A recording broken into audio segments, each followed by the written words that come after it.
O Jornal da Cultura está começando e traz os seguintes destaques. Comissão Especial da Câmara aprova texto base da reforma administrativa, que muda regras do funcionalismo público. Diretor da Precisa Medicamentos, que intermediou a negociação da vacina indiana Covaxin, se nega a explicar atividades da empresa à CPI da pandemia. E sessão tem bate-boca entre relator e governista. Vai pros quintos, então. Vá, Vossa Excelência, com seu presidente. Apesar da maior crise hídrica em 91 anos, diretor do Operador Nacional do Sistema Elétrico afirma que o Brasil deve conseguir evitar racionamento, que já é uma realidade em várias cidades do país. Esquenta o clima entre a Federação dos Bancos e a associação que representa as fintechs. Provocações vão desde as taxas cobradas até o tempo de espera em agências. Estudo mostra a distância entre o discurso e a prática de parlamentares quando a pauta é mudança climática. Olá, boa noite.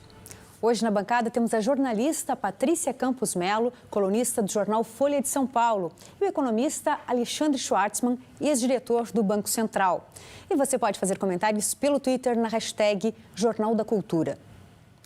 A Comissão Especial da Câmara dos Deputados aprovou a proposta de emenda à Constituição enviada pelo Executivo que altera as regras sobre a administração pública. Vamos ao vivo a Brasília conversar com o repórter Lucas Scherer, que ainda acompanha a votação. Boa noite, Lucas. Os deputados ainda estão reunidos votando os destaques ao texto? Boa noite, Ana. Boa noite a todos. Sim, nesse momento votam o 12º destaque. Até aqui rejeitaram todas as sugestões de alteração ao texto base da reforma administrativa, mas a votação ainda prossegue. São mais 10 sugestões de mudança no texto a serem apreciadas aqui pelo colegiado. Essa votação só foi possível hoje depois que o governo e o Centrão fizeram alterações na composição da comissão especial. A gente vai ver na reportagem. Ao todo foram 4 tentativas frustradas de votação da PEC da reforma administrativa, até a sessão de hoje. Um acordo de última hora mudou o cenário. Líderes partidários trocaram 6 titulares e 2 suplentes da comissão, dando condições de aprovação da proposta de emenda à Constituição. O resultado, 28 votos a favor e 18 contra. Aprovado o parecer do relator, complementação de voto, ressalvado os destaques. Mas, para isso, o relator Arthur Maia também precisou fazer novas mudanças em seu parecer, a 7ª versão analisada pelo colegiado, e voltaram à proposta, por exemplo, a permissão para que estados e municípios contratem servidores temporários, sem concurso público, por prazo de até 10 anos, a possibilidade de terceirização de serviços públicos, concessão de bens e servidores da União, estados e municípios por meio de parcerias com a iniciativa privada, redução da jornada e dos salários de servidores em até 25% em caso de crise fiscal. Ela vai ser boa, porque ela combate privilégios, ela traz avaliação de desempenho, ela faz com que o bom possa ser valorizado e não ser igualado com aquele que não presta o serviço adequadamente. O texto ainda facilita a abertura de processos administrativos para a perda de cargo de servidores com avaliação de desempenho insatisfatório e também traz novos parâmetros para definir quem pode perder a função caso haja extinção parcial de cargos obsoletos. Somada com o contrato temporário de 10 anos, acaba com a ideia de estabilidade, relator, e também do concurso público. Na verdade, nós estamos diante de um desmanche do Estado brasileiro. Agora, a reforma administrativa segue para a votação no plenário da Câmara. Ainda não há data prevista. Por se tratar de uma PEC, são necessários 308 dos 513 votos dos parlamentares em 2 turnos para que a matéria avance para o Senado. A comissão debateu exaustivamente 3 meses de trabalho, ouvindo especialistas, servidores públicos, ouvindo sindicatos, ouvindo todo mundo, inclusive a minoria. Então chegamos hoje aqui, votamos o texto. Nunca é muitas vezes o ideal, mas é o possível. Mesmo aqueles que estão em dúvida, sabem o quanto isso vai impactá-los nos seus territórios, com a sua base. Então eu tenho convicção de que essa PEC, embora tenha saído vitoriosa da comissão, vai ser derrotada no plenário. Que informe nesse momento Como vota o PSL? Bom, nesse momento, diferente de mais cedo, o clima é tranquilo na votação aqui dos destaques e a gente segue acompanhando, é claro, os desdobramentos da tramitação da reforma administrativa. Eu volto com você no estúdio. Ana, uma boa noite. Obrigada, Lucas. Boa noite para você também. Boa noite, Patrícia. Boa noite, Ana. Boa noite, Alexandre. Boa noite, Ana. Boa noite, Patrícia. Alexandre, por que essa reforma administrativa está sendo criticada até pelos liberais? Estão chamando de contra-reforma. Porque, na verdade, é muito ruim mesmo, né? Em que pese todo o carnaval, que o pessoal que historicamente apoia o funcionalismo, a verdade é que ela acaba mais consolidando privilégios do que, de fato, reformando o serviço público. Baseando muito no trabalho da Ana Carla Abrão, que é quem eu conheço, quem mais se debruçou a fundo, recentemente publicou um artigo, mais de um, na verdade, com o Armínio Fraga, ex-presidente do BC, com o Carlos Ari Sundfeld, também um advogado. E quando ela olha, fala assim, isso acaba muito mais cristalizando a estrutura que existe hoje. A avaliação de desempenho é uma coisa que já existe da reforma de 98, da forma que está sendo proposta, acaba, na verdade, entregando ao próprio funcionalismo a tarefa de se avaliar. A gente já pode imaginar que tipo de coisa vai sair disso. Constitucionaliza a definição do que são as carreiras típicas da União. Então, na verdade, está indo no sentido oposto, que seria desconstitucionalizar uma série de coisas, de avançar na questão da avaliação, né? E, no final das contas, assim, consegue ninguém ficar satisfeito. No entender da Ana Carla e de outros, assim, melhor assim, esquece esse assunto, vamos voltar quando estiver mais maduro, porque a gente corre o risco de terminar com um negócio pior do que a gente tem hoje. Corre o risco não, é praticamente, se for aprovado dessa forma, é pior do que nós temos hoje, com mais privilégio para o topo da carreira e com muito menos capacidade de flexibilidade e de avaliação e de prestação de serviço do funcionalismo. Em resumo, você concorda com a Ana Carla que condena o país a retrocessos? Mas sem dúvida, isso aí acho que não tem, quer dizer, olhando o que está dentro da reforma mesmo, assim, o funcionalismo pode até fazer barulho, mas é para disfarçar, porque na verdade eles saem fortalecidos dessa história toda. Patrícia, o relator da proposta se queixou hoje do lobby de pelo menos 10 categorias para ficar de fora da reforma. De qualquer forma, ele manteve privilégios de promotores e juízes. Pois é, ele até tem uma frase boa, né? Quando ele se queixou, ele falou assim, engraçado que não tem o lobby dos garis, né? Dos servidores públicos de baixos salários para manter os privilégios. São todos esses salários altos. Ia ficar por um destaque, né? Se eu não me engano, a história dos promotores e dos juízes, né? Se isso ia entrar ou não. E tem outros retrocessos, né? Por exemplo, em relação à reforma da Previdência, que os policiais, você teve um recuo em relação à reforma da Previdência, eles vão poder se aposentar com aposentadoria integral, ter todos os reajustes, então, uma série de coisas.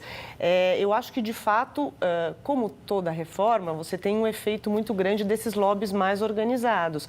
Mas é realmente muito triste se, além de você não conseguir deixar o pessoal responsabilizar mais, né, por desempenho e deixar um pouco mais equilibrado em relação ao setor privado, você ainda tiver retrocessos. No plenário da Câmara e depois no Senado, deve encontrar um muro de contenção a aprovação dessa reforma, desse texto? Como o Alexandre estava falando, eu acho que se a gente fosse levar em conta outras tentativas de reforma, a oposição e o funcionalismo até que fizeram um pouco barulho, porque no final das contas não está tão ruim. Mas eu acho que o Senado, em relação a qualquer pauta do governo, tem sido muito mais difícil do que a Câmara. Então, espero que haja dificuldades aí por parte da oposição, com certeza. E veja a seguir. Quando a pauta é ambiental, a ação dos parlamentares fica distante do discurso. E ainda, o diretor do ONS diz que não há possibilidade de racionamento mesmo na maior crise hídrica da história. Nós voltamos já.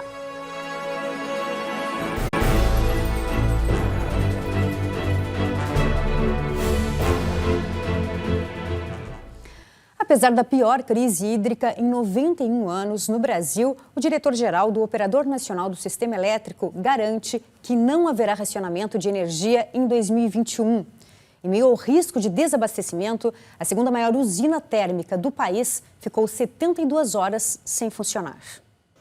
Depois de ficar 3 dias parada, a termoelétrica em São João da Barra, no norte do Rio de Janeiro, voltou a operar.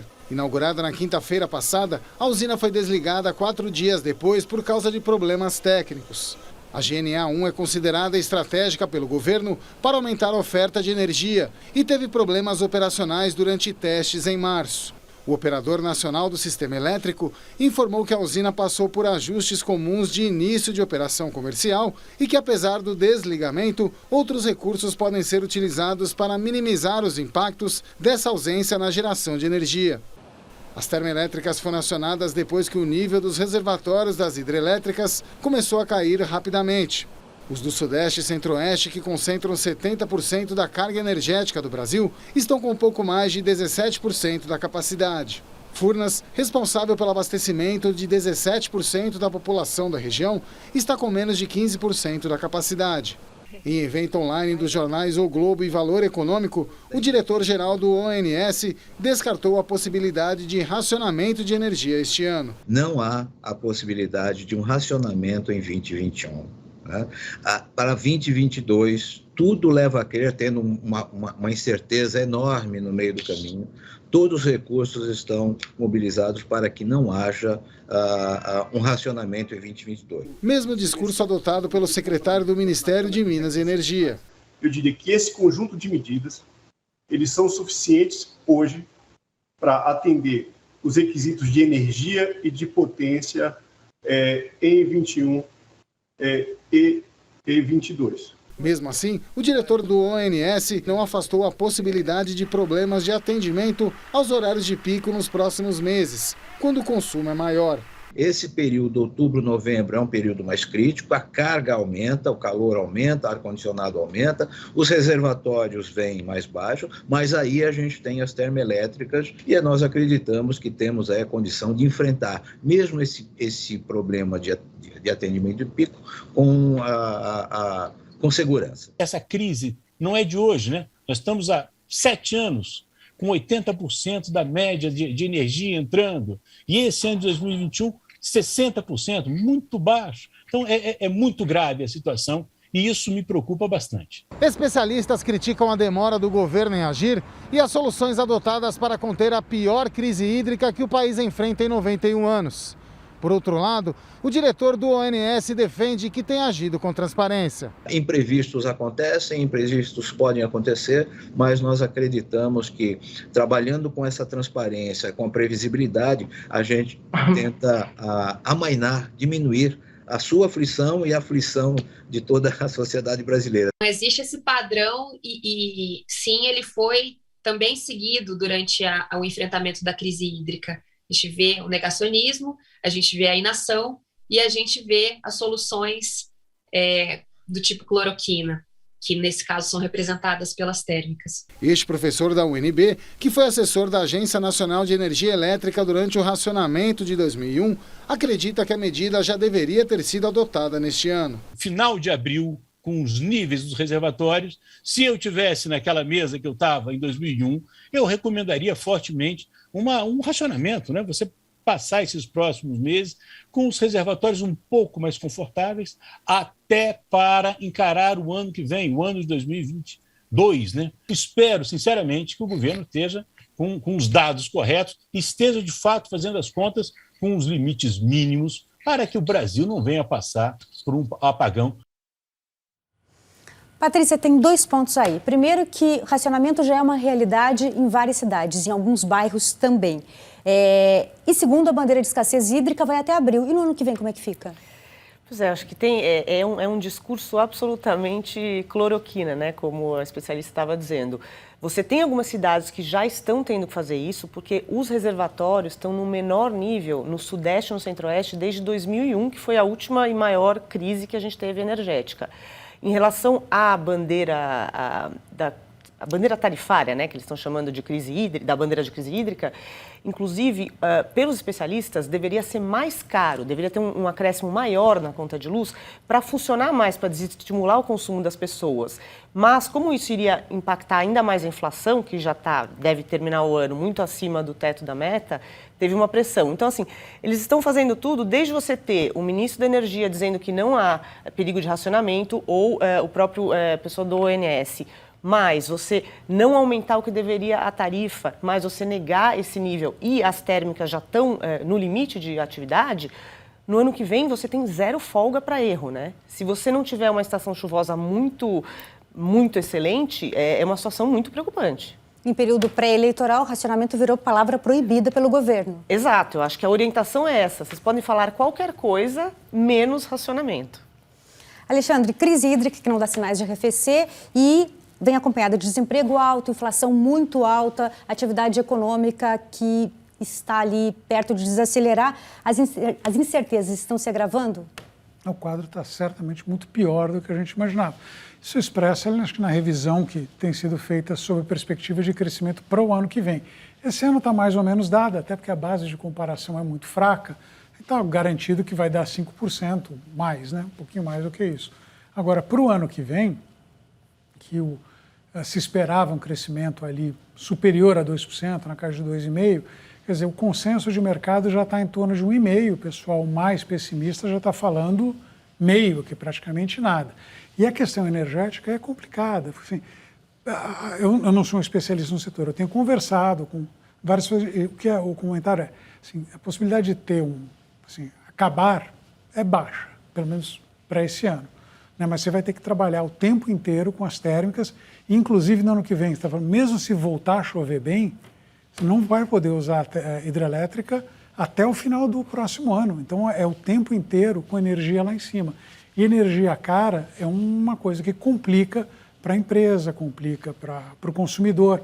Veja, o aumento da conta de energia, mais gás, gasolina, etc., come o orçamento da família. Então, eles estão basicamente pagando mais caro pela mesma coisa, né? E aí sobra muito menos para consumir no resto. Então, pega toda a parte de energia e alimentação, que praticamente você não tem muito por onde escapar, acaba sobrando pouco. Então, a massa salarial tem encolhido e isso aí tudo tem contribuído para a gente ter um problema para o crescimento do próximo ano, agravado por questões políticas, etc. Uma pesquisa inédita feita com deputados e senadores brasileiros provou a distância entre o que os congressistas defendem nas questões do clima e a agenda ambiental. Muito discurso e pouca atitude. Assim se comporta a maioria dos políticos brasileiros em relação à agenda climática. A pauta deixada de lado no momento em que os holofotes já estão voltados para as eleições do ano que vem, como a aprovação da PEC da reforma eleitoral pelo Senado na noite desta quarta-feira. Quando desmatamentos, queimadas e garimpos ilegais devastam reservas ambientais e territórios indígenas e chamam a atenção do mundo, muitos saem em defesa do tema, mas poucos são os que propõem leis e cobram a fiscalização de órgãos responsáveis pela proteção do meio ambiente. Essa é a conclusão de uma pesquisa inédita que provou que a maioria dos congressistas entende a importância do tema, mas não parte para a ação.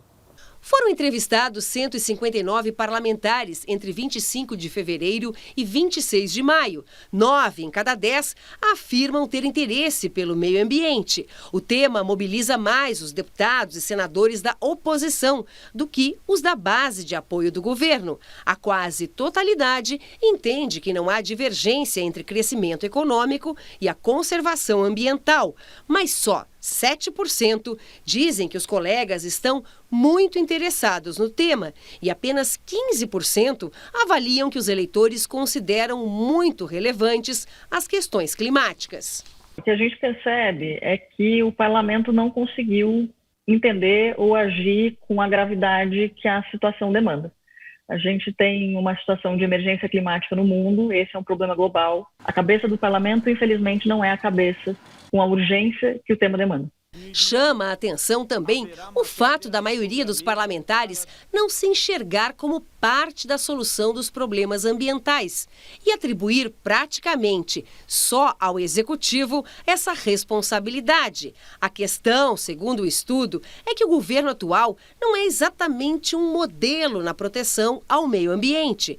Os recordes de desmatamento na Amazônia retratam essa realidade. O Brasil não pode continuar sendo o país que mais desmata, mais destrói florestas tropicais no mundo, no momento que o mundo inteiro discute uma mudança climática muito relevante. Nós precisamos fazer o nosso papel e o parlamento é peça fundamental nessa mudança.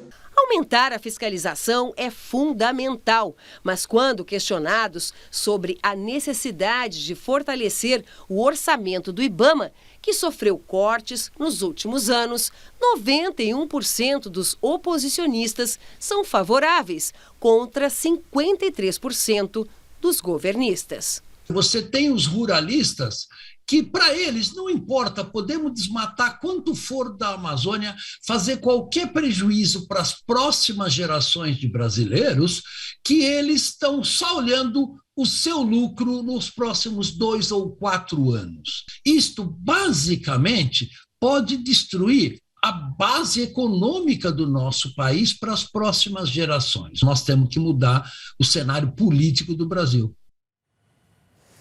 Temos um Congresso em estado de letargia climática, como disse a nossa entrevistada Mônica Sodré. Olha, se fosse só letargia, estava bom, né? Se a gente pensar os projetos de lei que estão correndo, você tem projeto de lei para abrir território indígena para mineração, você tem um que desmantela o licenciamento ambiental, que já foi muito desmantelado só por medidas administrativas, né, durante a estada do ministro Ricardo Salles no Ministério do Meio Ambiente. Então você tem ainda essa legislação, ainda tem o PL dos grileiros, que vai facilitar você regularizar terra e começar a desmatar. Então acho que não apenas não existe... no parlamento, não se dão conta da gravidade e da urgência da situação, como essas medidas de retrocesso estão ali e têm risco de serem aprovadas. Alexandre, no Executivo, o Ministério da Economia pede para o Ministério do Meio Ambiente afrouxar as regras ambientais. O governo vê a legislação ambiental como um empecilho para o desenvolvimento do país, é isso? Mas é claríssimo. Aliás, o Ministério do Meio Ambiente, diga-se de passagem, também.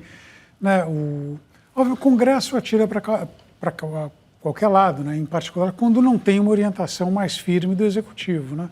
E nesse caso, em particular, como a gente tem o Executivo que, de fato, não dá a menor atenção à questão ambiental, fica um ambiente propício para esse tipo de coisa que a Patrícia descreveu. Quer dizer, basicamente, os interesses pequenos se sobrepondo.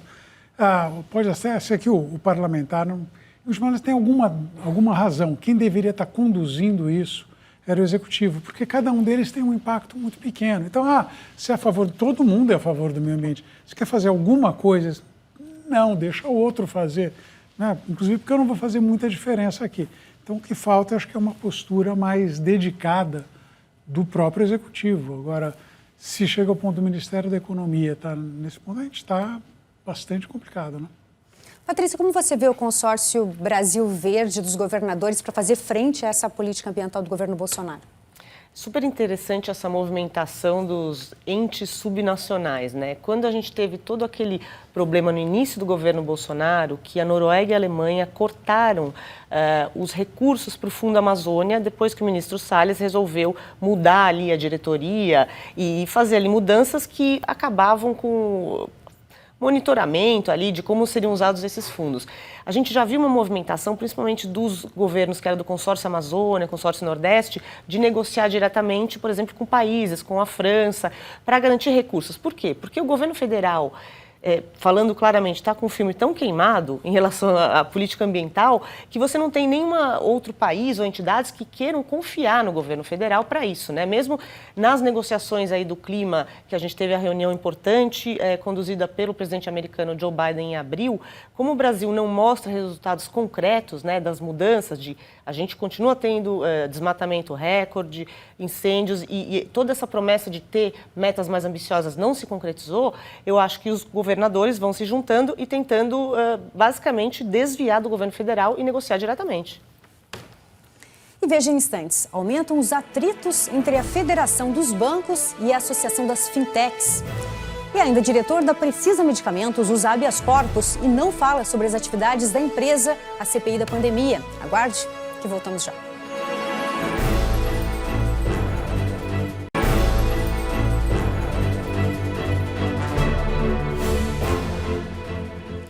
Nas últimas 24 horas, 661 pessoas perderam a vida por causa da Covid no Brasil, segundo o consórcio de veículos de imprensa. A média móvel de mortes no país nos últimos 7 dias chegou a 534.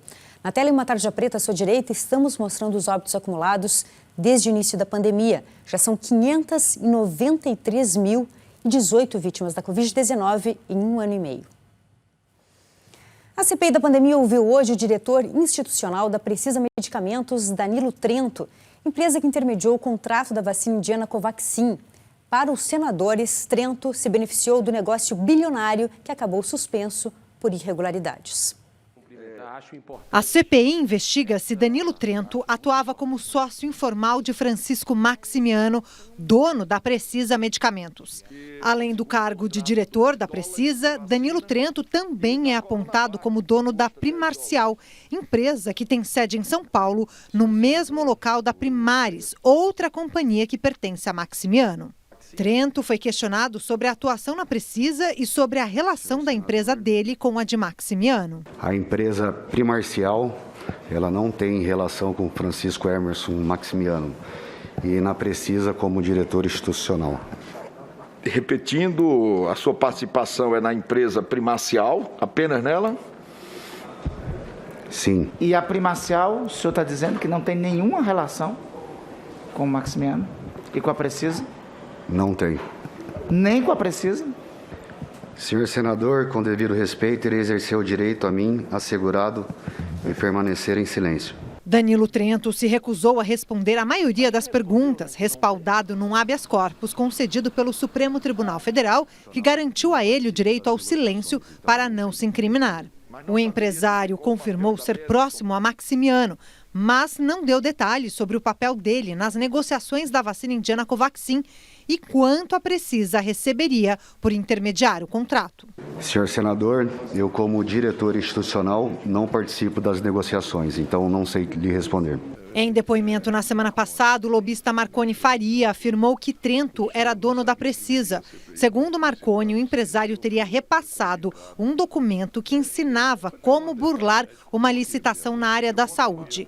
Trento negou que Marconi tenha prestado serviços à Precisa, mas não quis responder sobre o suposto esquema de corrupção. O senhor conhece esse passo a passo que a Precisa chegou a chamar de arquitetura ideal para se obter a licitação? Senhor senador, com devido respeito, irei exercer o direito e permanecer em silêncio. Diante do silêncio de Trento, a CPI aprovou a quebra de sigilo bancário, fiscal, telefônico e telemático do empresário. E houve confusão durante a oitiva, depois que o relator, o senador Renan Calheiros, fez críticas ao governo de Jair Bolsonaro. O senador Jorginho Melo defendeu o presidente. Vai para os quintos, então. Vá, Vossa Excelência, com seu presidente. Os dois foram contidos por colegas. A CPI ainda investiga se Danilo Trento viajou para Las Vegas com o senador Flávio Bolsonaro. O filho do presidente esteve em missão oficial nos Estados Unidos em janeiro do ano passado. O empresário confirmou que esteve na cidade americana com um senador, mas não quis informar o nome do parlamentar. E na sessão de hoje, os senadores também aprovaram as convocações da advogada de médicos da Prevent Senior, Bruna Morato, e também do empresário Luciano Hang. A operadora de saúde é investigada pela CPI, suspeita de ocultar mortes em um estudo que testava remédios sem eficácia contra a Covid-19. A assessoria do senador Flávio Bolsonaro afirmou por nota que o parlamentar nunca se reuniu com Danilo Trento em Las Vegas e não tem nenhum vínculo com o empresário. Disse ainda que as agendas da viagem estão publicadas no site do Senado Federal. Patrícia, a viagem misteriosa a Las Vegas será desvendada com a quebra dos sigilos do empresário Danilo Trento. Ele disse que não pode falar com que senador que ele foi viajar, a gente vai descobrir isso. E você tem algumas ligações interessantes aí que acho que devem ser exploradas pela CPI e por quebras de sigilo. Por exemplo, o que ficou provado até agora é que a empresa do Danilo Trento e uma das empresas do Maximiano tinham o mesmo endereço, né? Apesar deles dizerem que não tem nada a ver com o outro. Tinha uma outra empresa do Maximiano, que era uma empresa de internet, que o senador Flávio Bolsonaro participou de uma reunião com o Maximiano, com o presidente do BNDES, para conseguir um financiamento. E na época o que foi dito não tem nada a ver uma coisa com a outra, não tem nada a ver com a Precisa, né? Só que o que a CPI está investigando é que tem uma ligação entre todas essas empresas do Maximiano e a hipótese deles é que há uma lavagem de dinheiro. Então, acho que você está puxando, como dizem as pessoas, você puxa uma pênis, vem uma galinha, né? Porque, assim, você está vendo várias frentes de empresas que fazem lobby para todos os lados. Como você vê todas essas ligações perigosas, Alexandre? É um retrato do Estado brasileiro, né? Acho que quem teve a oportunidade de ler, num outro contexto, o livro da Malu Gaspar, a Organização, você percebe o mesmo modus operandi, só que no caso era com obras públicas. Que já é feio o suficiente. Agora, você vai entrar na questão de saúde, né? Também não é inédito, teve a máfia dos vampiros tempos atrás. Quer dizer, esses contatos entre lobista, empresa, quer dizer, a presença do Estado brasileiro é tão grande, então, que obviamente todo mundo aproveita ali alguma tentativa de obter algum privilégio, fraudar uma licitação. E esse tipo de coisa, eu acho que está por trás, em última análise, do mau desempenho econômico do país. Em outros lugares do mundo, onde deram certo, como é que você ganha dinheiro? Você ganha dinheiro inovando, criando coisas novas, né? E no processo que você faz isso, você leva todo mundo junto. Aqui não, a principal maneira de se enriquecer é arrumar alguma forma de estar perto de alguém no Estado brasileiro para conseguir sugar recursos do resto da sociedade. Então, isso que a gente chama em economia de instituição extrativa, né, extrativista, isso daí tem minado o crescimento do país e não é de hoje. E está muito ligado ao gigantismo do Estado brasileiro. O Congresso brasileiro conta com 513 deputados e 81 senadores. Mas quais deles se destacam e influenciam em suas atuações? Uma pesquisa mapeou a elite parlamentar brasileira. Quem dá as cartas em Brasília? Quais são os nomes mais relevantes do Parlamento Nacional? Um estudo feito por uma consultoria identificou quem atua decisivamente sobre o andamento dos trabalhos, a elaboração da agenda legislativa e os que representam interesses organizados da sociedade ou facções políticas relevantes. Os holofotes da CPI da pandemia colocaram no primeiro grupo o presidente da comissão, Omar Aziz, o relator, Renan Calheiros, e os senadores Randolfo Rodrigues e Simone Tebet. Eles se alinham às lideranças formais, aqueles que atuam em posições de controle do processo legislativo ou dos partidos, como os presidentes das duas casas, Arthur Lira e Rodrigo Pacheco. Já as lideranças informais são aqueles nomes que costumam aparecer com destaque em questões importantes do parlamento. Que são aqueles parlamentares que nós consideramos como, por exemplo, bons debatedores, articuladores, que funcionam, que trabalham mais na articulação, nos bastidores do Congresso Nacional. Então, mesmo não estando necessariamente ocupando um cargo formal na estrutura da casa, é sempre bastante consultado, por exemplo, sobre determinados temas. O PT foi o partido que mais colocou representantes na lista, com 14 parlamentares, seguido pelo PSD, de Gilberto Kassab, do MDB e do DEM. O PSL, legenda pela qual Jair Bolsonaro se tornou presidente e que elegeu a segunda maior bancada da Câmara em 2018, tem apenas 4 representantes. Quando a gente pensa em partidos políticos, a gente sempre tem que pensar na organização desse partido, né? Constituída por intelectuais, muitos intelectuais de esquerda, outros de direita, mas o fato é que o PSL é um partido que praticamente acabou de sair da casca do ovo e ainda está aprendendo, né, exatamente quais são os instrumentos e a maneira, né, de se conciliar e promover a sua própria imagem, seus candidatos em relação à sociedade. Porque o tipo de campanha que o PSL fez até hoje, entre outros pequenos partidos, foi exatamente angariado, né, por discursos mais radicais nas redes sociais. Os bancos e as fintechs travam um duelo em torno da cobrança de juros e de tarifas bancárias. Os dois lados trocam provocações até mesmo nas redes sociais. A guerra está declarada e as escaramuças também.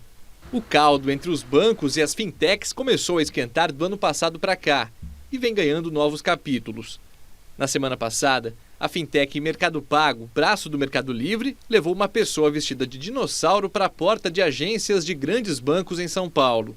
A ideia, de acordo com a empresa, era mostrar as dificuldades que os consumidores têm na hora de abrir conta ou pegar empréstimo nessas instituições. O termo fintech vem das palavras financial, financeiro, e technology, tecnologia. São empresas pequenas, digitalizadas, com menos burocracia e que têm atraído muitos clientes na pandemia. Mas o auge foi um bate-boca nas redes sociais entre a Febraban, que reúne os bancos, e a Zeta, que representa empresas como Nubank e Mercado Pago. Numa postagem, a Zeta disse que as tarifas dos bancos subiram acima da inflação e nas fintechs foram mantidas. A Febraban contra-atacou, dizendo que o Nubank tem nome, mas prefere não dizer ser banco e cobra juros maiores. E que a página do Banco Central mostra que a taxa média do cartão rotativo do Nubank em agosto era superior à dos 5 grandes bancos. Em nota, a Zeta sustentou que as taxas de juros das fintechs são menores que as dos bancos e que elas pagam mais tributos do que eles. A troca de farpas seguiu. No último round, a fintech Stone lançou um kit de chás artesanais, chamado Chá de Cadeira, numa alusão às filas nos bancos. Cada um custa R$16. O horário de fechamento das agências, 16 horas. Procurada, a Febraban não se manifestou. Obviamente, as fintechs, nesse momento, se colocam trazendo novas oportunidades para os consumidores. Mas, se a gente for olhar, as instituições financeiras tradicionais também estão se colocando, também estão colocando excelentes produtos e serviços que estão sendo abraçados por vários consumidores, inclusive novos entrantes que antes não estavam bancarizados. Apesar do sucesso das fintechs, os grandes bancos ainda concentram uma fatia significativa do crédito no Brasil. Isso prejudica a competição, porque coloca muito poder nas mãos de poucos. O fato é que o crédito é caro no Brasil, a oferta de crédito no Brasil é escassa. Com a elevação da taxa Selic, isso fica cada vez mais difícil. E um mercado que era fortemente oligopolizado, um mercado muito fechado, concentrado em poucas e grandes empresas, elas tinham uma vantagem de cobrar tarifas mais altas. A entrada dessa franja competitiva, é claro que mexeu com esse mercado, é uma competição e boa. Alexandre, nessa guerra de gigantes, quem está falando a verdade? Tem gigantes de um lado e tem um monte de anões do outro, né? Porque tem a diferença de escala. Não, mas os dois falam a verdade. Quer dizer, tem de fato... Quer dizer, obviamente, não é que uma verdade esteja contraditando a outra. Fala, não, você eu pago mais imposto do que você. Você fala, não, você cobra juro mais caro. Bom, as duas são verdadeiras. Agora, acho que o que tem interessante é o seguinte: as fintechs têm trazido competição para o sistema, não na área de crédito. Esquece, porque não vai acontecer tão já. Por uma diferença de escala. Quer dizer, pega os 5 grandes bancos do Brasil, os 2 estatais, os 3 privados, qualquer um deles sozinho é muito maior do que a soma de todas as fintechs. O que a fintech está trazendo é principalmente na área de serviço. A gente já começou a ver, não é exatamente ligado à fintech, mas tempos atrás a gente abriu o mercado de maquininhas, que era assim, era praticamente um monopólio, 2 ou 3 empresas que faziam isso. Agora você tem uma competição enorme, baixou o custo da maquininha, então existe uma franja onde você consegue ter mais competição, que é na prestação de serviço. No crédito, acho que vai demorar muito para chegar.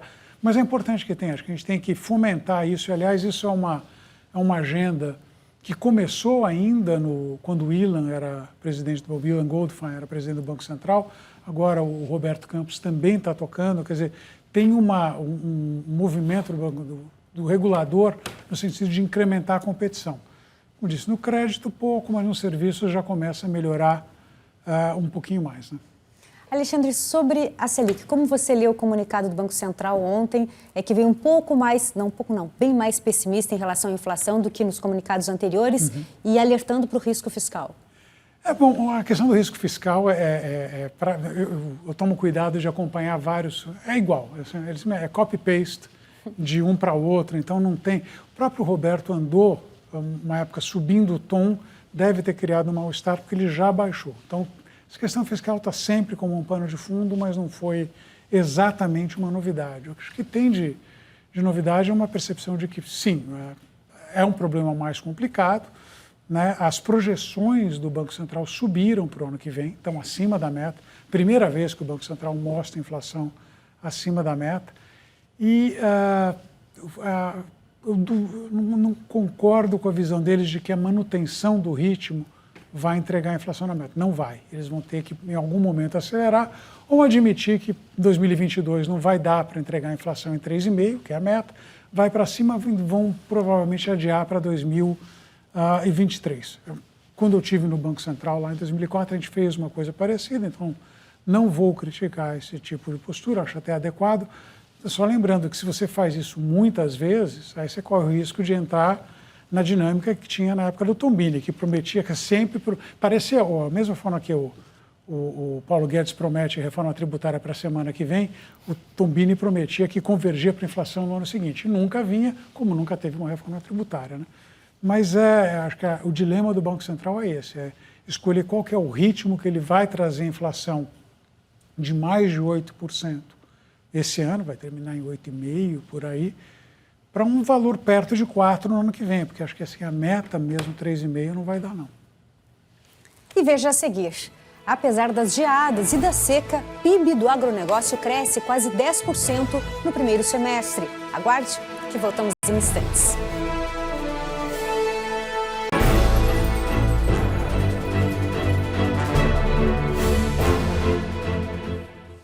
A novela sobre a sabatina no Senado do ex-ministro da Justiça, André Mendonça, indicado a uma vaga no Supremo Tribunal Federal, segue sem uma conclusão. Pressionado por senadores, o presidente da Comissão de Constituição e Justiça da Casa, Davi Alcolumbre, ainda não marcou uma data. Ontem, durante sessão da CCJ, o clima ficou tenso depois que o senador Alessandro Vieira pressionou Alcolumbre. Não é de hoje. O senhor não tem capacidade de pegar esse microfone, senador, que a minha paciência, e dizer qual é o motivo que o senhor tem para não agendar uma sabatina. Sabemos. Fique tranquilo. Espero que a vergonha também seja. Fique tranquilo, senador. Vossa Excelência respeite um senador da República. Da mesma forma, respeito vai e vem. Apesar do bate-boca, ainda não há nada definido. O ex-ministro da Justiça foi indicado pelo presidente Jair Bolsonaro sob o argumento de ser terrivelmente evangélico. A intenção de Bolsonaro é que Mendonça ocupe a vaga do ministro Marco Aurélio Mello, que se aposentou no último mês de julho. Nos bastidores, a informação é de que Alcolumbre preferia o nome de Augusto Aras, que acabou sendo reconduzido ao cargo de Procurador-Geral da República. Patrícia, o que lhe parece manter a indicação de André Mendonça em um limbo no lugar de marcar logo essa sabatina para fazer o que o Senado deve fazer, que é cumprir a Constituição? Eu acho que o Davi Alcolumbre, ele mantém o poder de barganha dele, né? Todo o raciocínio é de que, supostamente, ele preferia o Aras, que é visto como mais garantido em ser contra a Lava Jato, né? Mais garantista ali. Só que agora ficou insustentável, porque o ministro Lewandowski mandou ele justificar por que ele está sentado em cima dessa... de pautar, né, a sabatina.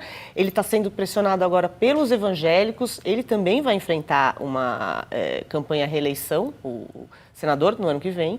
Ele teve um apoio importante dos evangélicos na última vez que ele se elegeu. Então, está ficando meio difícil ali para ele sustentar essa posição de ficar adiando.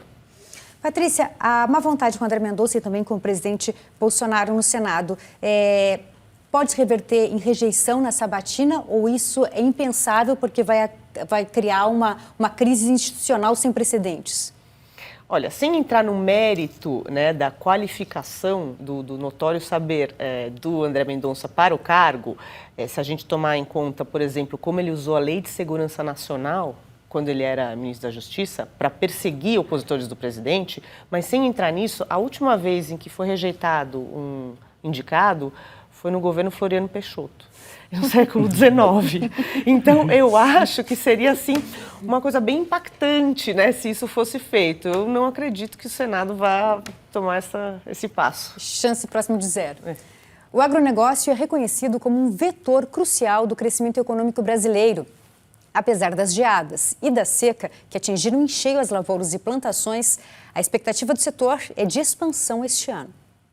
A pacata Camboriú, em Santa Catarina, é um dos polos do agronegócio no estado. E o setor do plantio de arroz, uma das principais bases da economia na cidade, comemora as safras do ano passado e tem boas expectativas para 2021. As colheitas foram boas, o preço, principalmente o preço, foi bom. Mas não é só aqui em Camboriú que a safra foi positiva. Mesmo com pandemia e crise hídrica, em 2020 o Brasil aumentou a sua produção agrícola e bateu o recorde de arrecadação com o setor. Segundo o levantamento da produção agrícola do IBGE, foram mais de 255 milhões de toneladas produzidas em 2020, valor 5% maior do que o de 2019. A área plantada no país totalizou cerca de 83 milhões de hectares, um aumento de quase 3%. E a arrecadação saltou de 327 para 470 bilhões de reais, uma alta de mais de 30%. Quando a gente olha ali o número do agronegócio como um todo em 2020, a gente não pode esquecer que uma parte desses números foram, entre aspas, plantados no segundo semestre de 2019. Um período em que a gente, de um lado, não tinha pandemia ainda, e do outro lado, São Pedro estava mandando as chuvas no momento certo, ao menos na hora do plantio. Mais uma vez, a produção foi puxada pela soja, que faturou quase 170 bilhões de reais. O milho vem depois, com pouco mais de 73 bilhões, seguido pela cana-de-açúcar, com 60 bilhões de reais. Mato Grosso, Paraná, Goiás e Rio Grande do Sul foram os estados que mais produziram em 2020. Bons resultados já estão sendo colhidos este ano. De acordo com o Centro de Estudos Avançados em Economia Aplicada, o PIB do agronegócio cresceu quase 10% no primeiro semestre em relação ao mesmo período do ano passado. Vamos pegar nossa última década, desde os anos 2011 para cá. Gente, não faltou turbulência aqui na economia brasileira. Sejam choques internos, sejam choques vindo lá de fora. E apesar disso, com exceção de variações de humor de São Pedro, o universo agro tem apresentado crescimento praticamente constante ao longo de todo o período. Em termos de volume de produção, o universo agro tem feito uma ótima lição de casa e tem mais espaço para avançar. Alexandre, como, apesar de todos os problemas do nosso país, para o negócio se mantém tão eficiente? Ele é sujeito à competição internacional. Basicamente isso. Né?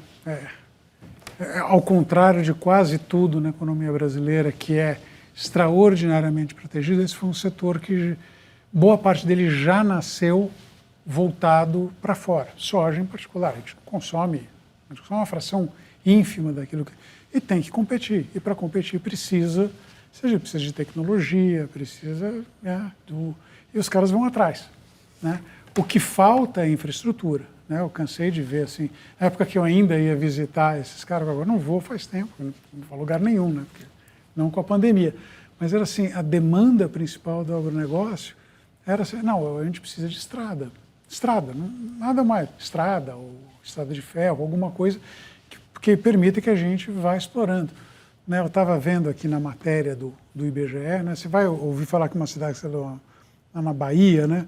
Que eu lembrei porque eu estive lá exatamente, que é São Desidério. Eu não estive em São Desidério, eu estive em Luiz Eduardo Magalhães, que é ali do lado. É um fim de mundo, mas assim, os caras conseguem 3 safras por ano, né? No meio do Brasil.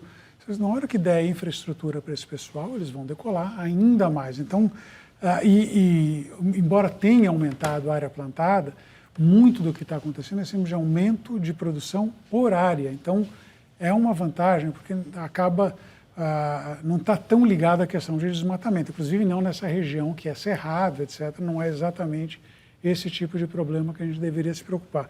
Então é um setor que ainda consegue crescer, mas exatamente porque ele está exposto o tempo inteiro lá fora.